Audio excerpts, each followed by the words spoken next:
Aquilo que você faz quando alguém se aproxima demais. Quando você pede perdão por existir. Quando no meio de uma crise, você se torna frio, automático, quase robótico. E se não fosse uma particularidade da sua personalidade? E se fosse uma cicatriz? Por que seu corpo continua reagindo como se o perigo nunca tivesse ido embora? Por que o descanso te faz sentir culpado e o caos te parece familiar? Fique, porque o que parece normal pode ser apenas sobrevivência disfarçada. Você faz isso quase sem perceber. Pede perdão antes de falar. Pede perdão por perguntar.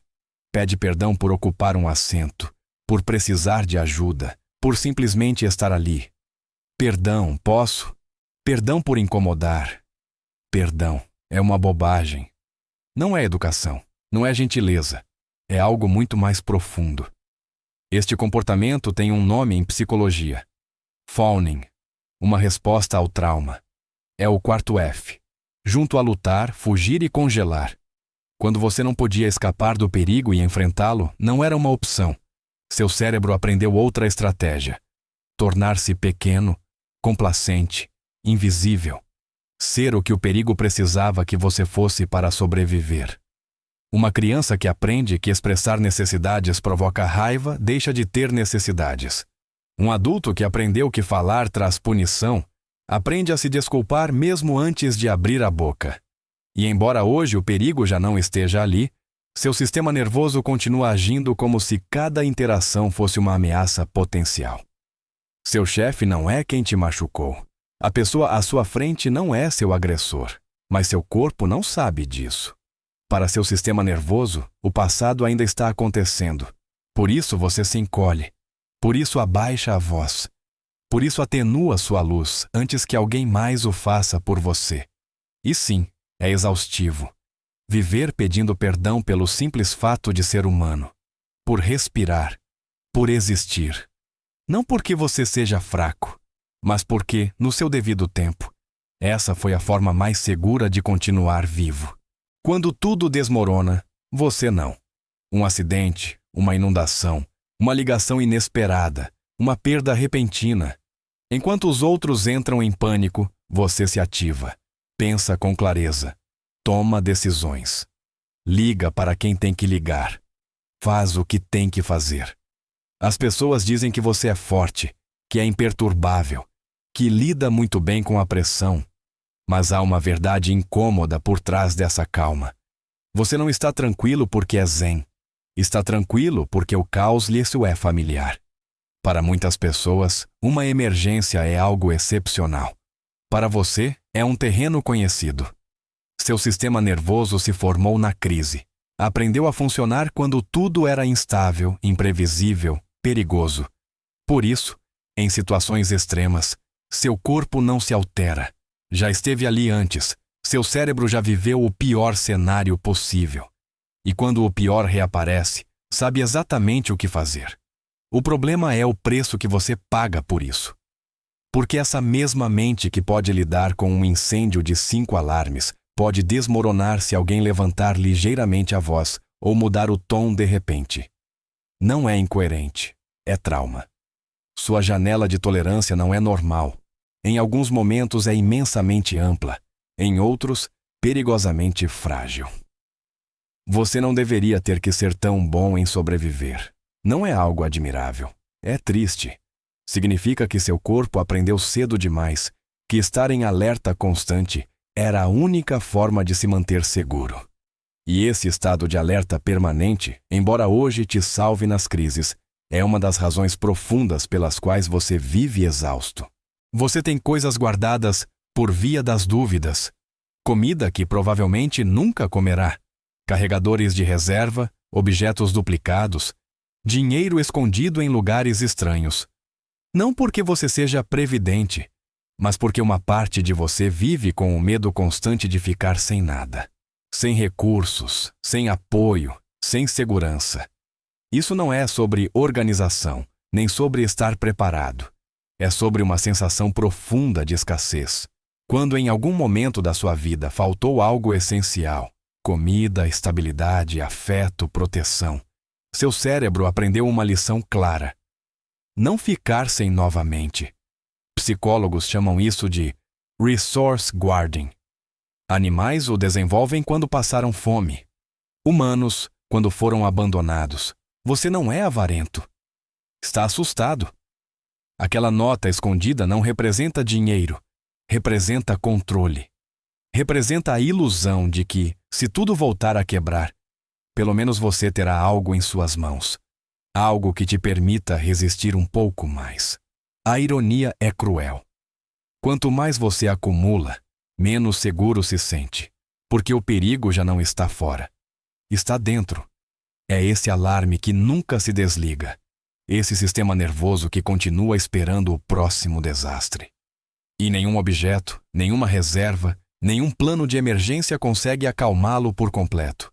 Por isso você continua guardando. Não para viver melhor, mas para se sentir menos indefeso. Embora essa sensação de segurança nunca chegue por completo. Alguém te oferece ajuda e, em vez de alívio, você sente tensão. Começa a calcular mentalmente como retribuir o favor. Quando? De que maneira? A que preço? Se alguém te convida para um café, você anota. Se te dão uma mão, sente que acabou de assinar uma dívida invisível. Não é gratidão. É vigilância.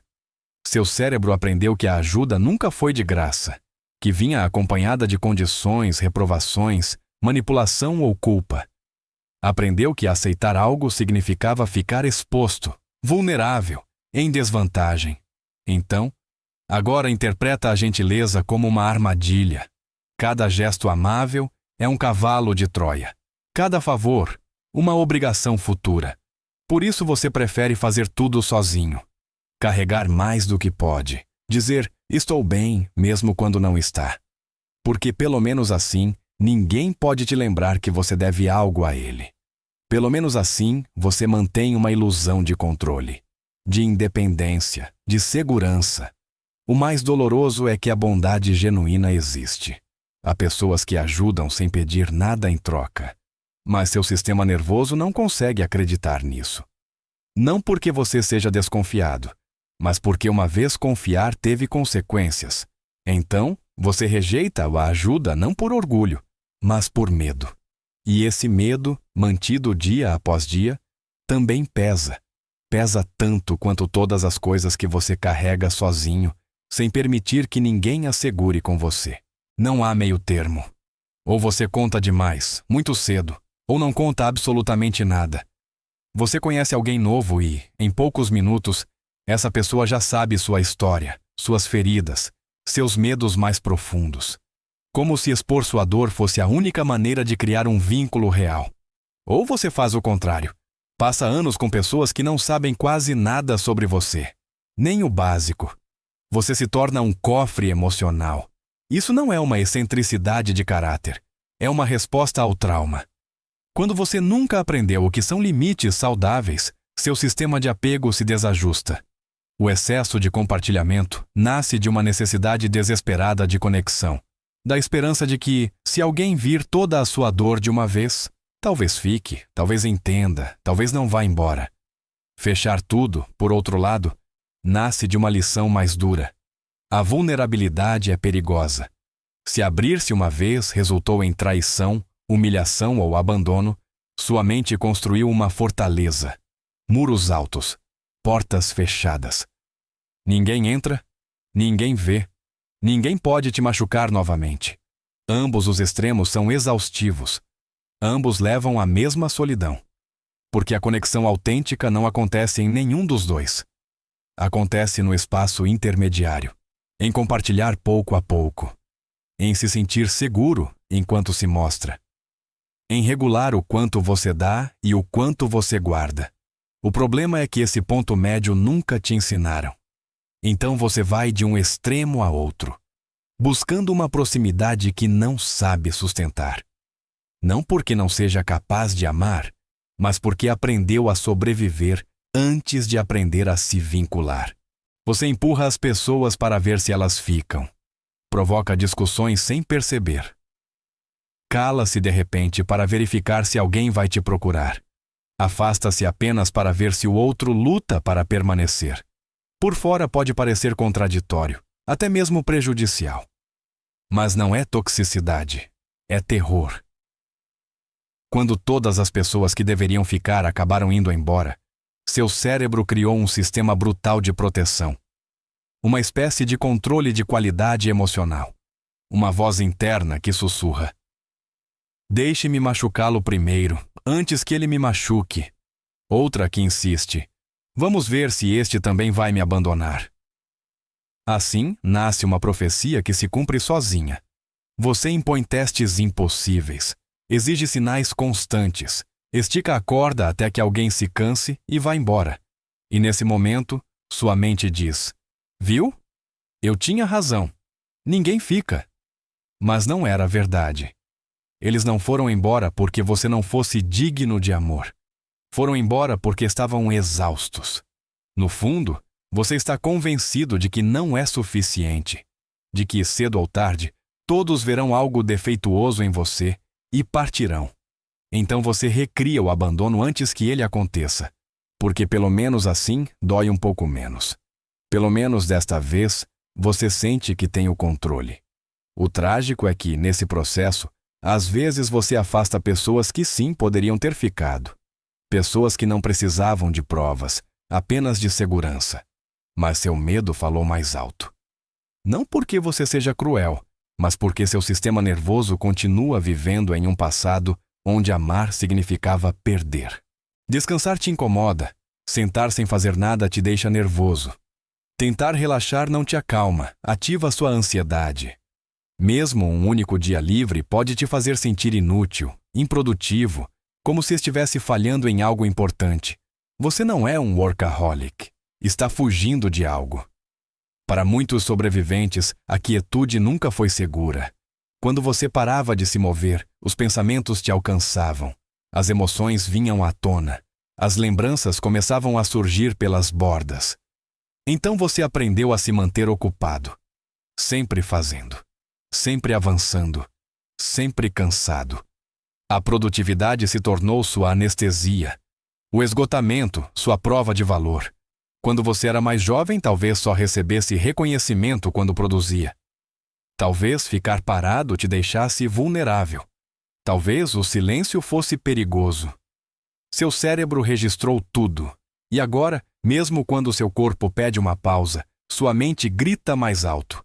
Continue, não pare. Mover-se é sobreviver. Por isso descansar parece uma ameaça.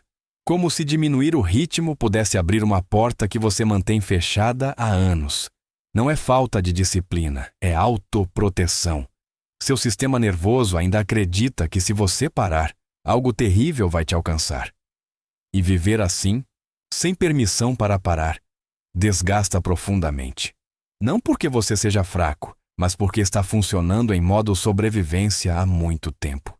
Alguém te olha nos olhos por um segundo a mais, e algo dentro de você se contrai. Não é simples timidez. Não é desconforto social. É uma sensação visceral, como se você ficasse exposto, nu. Como se essa pessoa pudesse ver todas as rachaduras que você tenta ocultar. Mexe com seu estômago. Te obriga a desviar o olhar. Dizem que os olhos são a janela da alma. E quando a alma foi invadida, ferida ou traída, aprende-se a fechar as cortinas. Muitas pessoas que viveram trauma desenvolvem o que é conhecido como aversão ao olhar.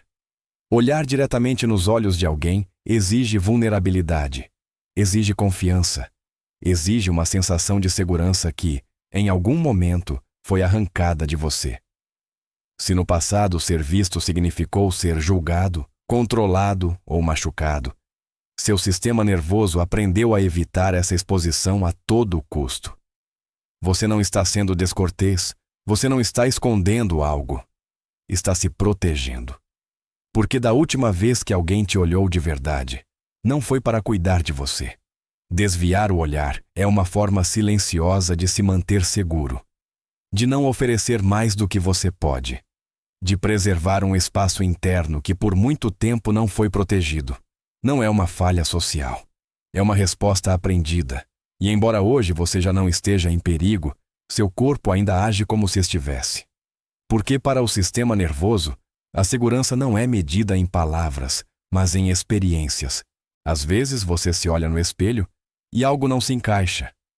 Vê seu reflexo, mas não se reconhece completamente. Por um instante fugaz, uma pergunta cruza sua mente. Quem é essa pessoa? Você se sente desconectado do seu próprio corpo, como se estivesse apenas pilotando-o de longe, como se não terminasse de habitá-lo por completo. Isso se chama dissociação. Não é loucura, não é estranheza. É o assento ejetável de emergência do seu cérebro.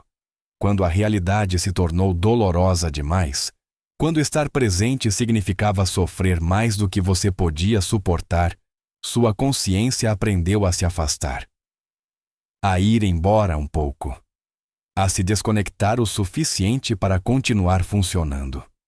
O corpo lembra o que a mente tenta esquecer. Como escreveu Bessel van der Kolk, o corpo guarda a conta. E às vezes esse corpo parece um lugar para o qual você não quer voltar, porque ali estão armazenadas experiências que nunca foram processadas com segurança. Então, você se separa dele, o observa de fora, mantém-se à distância. Você não está quebrado, está adaptado. Seu cérebro fez exatamente o que tinha que fazer para te manter vivo. A dissociação não foi uma escolha consciente, foi uma solução de emergência. Uma forma de proteção quando não havia outra saída. Mas agora o perigo já não está ali. E talvez, só talvez, tenha chegado a hora de retornar pouco a pouco. De voltar a se habitar com cuidado. De se reconhecer novamente, não como alguém defeituoso, mas como alguém que sobreviveu quando não deveria ter tido que fazê-lo. Se você se reconheceu em vários desses comportamentos, não há nada de errado com você. Você não está defeituoso. Você não é fraco. Você não é exagerado. Você é alguém que aprendeu a sobreviver em um ambiente onde se sentir seguro não era uma opção constante. Cada um desses hábitos, por mais incômodos que sejam hoje, teve uma função clara em seu momento. Eles te protegeram. Te mantiveram de pé quando não havia outra alternativa. O problema não é que seu sistema nervoso tenha reagido assim. O problema é que ele continua reagindo da mesma forma quando o perigo já não está presente. Seu corpo não distingue entre passado e presente se nunca lhe foi ensinado que agora é seguro baixar a guarda. Por isso você repete padrões que já não precisa. Por isso se cansa tanto. Por isso às vezes sente que vive em modo automático. Reconhecer essas respostas não é uma condenação, é um ponto de partida. Nomeá-las é começar a se separar delas. Não para forçar-se a mudar, mas para entender-se com mais compaixão. Porque curar não consiste em apagar o passado, mas em ensinar ao corpo que ele já não tem que viver em guerra. Você não está falhando por reagir assim. Está lembrando. E pouco a pouco, você pode aprender algo novo. Que hoje, aqui e agora, você já não tem que sobreviver para merecer existir.